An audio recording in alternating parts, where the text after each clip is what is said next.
তো আমাদের জীবনের গল্প অনুষ্ঠানে আপনি আমাদের ক্যামেরার সামনে আসছেন, মানে উদ্দেশ্যটা কি? আমার উদ্দেশ্য, আমার আমার জীবন তো অনেক কষ্ট, তাই আমি কষ্টগুলো একটু শেয়ার করতে আসছি। আচ্ছা বলেন, কেমন এখন কষ্ট? অনেক কষ্ট, মা বাবা নাই, নানি নানি, আমার নানা দাদি দাদা সবাই মারা গেছে। আমি এখন ধরতে গেলে একটা এতিম। ছোটোবেলায় চট্টগ্রামে আমি মানুষ হয়েছি। এখন নানা নানি চাচা চাচি সবাই মারা গেছে। এখন আমি আবার আছি সিরাজগঞ্জে আমার নিজের বাড়িতে। আচ্ছা, ওই চট্টগ্রাম কি আপনার নানা নানির বাড়ি? হ্যাঁ, নানা নানি ছিল।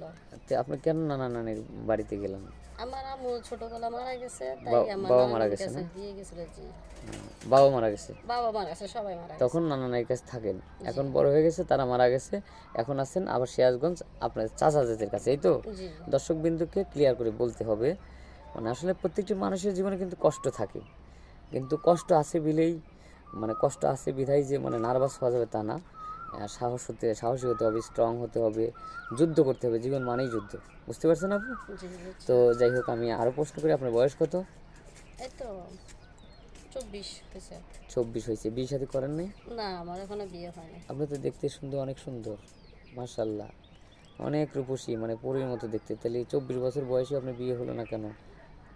আল্লাহর হুকুম হয় নাই তাই। আল্লাহর হুকুম হয়নি না, মানে জি, কেউ আর কোনো আমাকে আর কে পছন্দ করে না, বা এই টিম বলে কেউ তাকাও নাই। কেউ তাকায়ও নাই? না। পড়াশোনা তো করছেন না? হ্যাঁ, পড়াশোনা করছি। কতদূর পর্যন্ত করছেন? বেশি করতে পারে নাই, কারণ যেহেতু এতিম হিসাবে কেউ এসসি পাস করছেন পড়ালেখা। না? হ্যাঁ, এসএসসি কষ্ট করে একটুখানি করছি।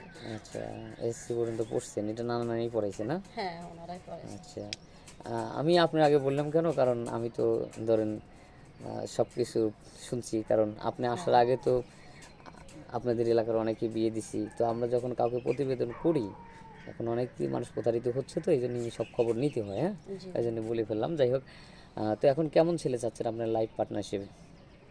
কেমন ছেলে চাচ্ছি, মনে করেন বয়স্ক হলো সমস্যা নাই। আর যার কারণে এখন ইয়াং ছেলেরা তো মনে করেন আজে বাজে আড্ডা দেয়, খারাপ নেশা করে, এগুলো হচ্ছে তার চেয়ে বরং কি বয়স্ক লোকেরা ভালো। ওনারা কিছু আর বাজে নেশা তার করে না, বউয়ের কথা শুনে, বউয়ের কথা শুনে, মানে বউকে বেশি ভালোবাসে? বউকে বেশি আপনি চাচ্ছেন ভালোবাসে। যে আমার স্বামী আমাকে প্রচুর পরিমাণ আদর করুক, ভালোবাসুক, হ্যাঁ? জি, এটা তো সব মেয়েরাই চায়। খুবই চালাক আপনি, যদিও হয়তো অনেক কষ্টে আছেন, কিন্তু আপনার মাথায় বুদ্ধি আছে, জ্ঞান আছে। বুদ্ধি নিয়ে ঠিক আছে, থাকতে আপনি হয়। সংসার করে খেতে পারবেন।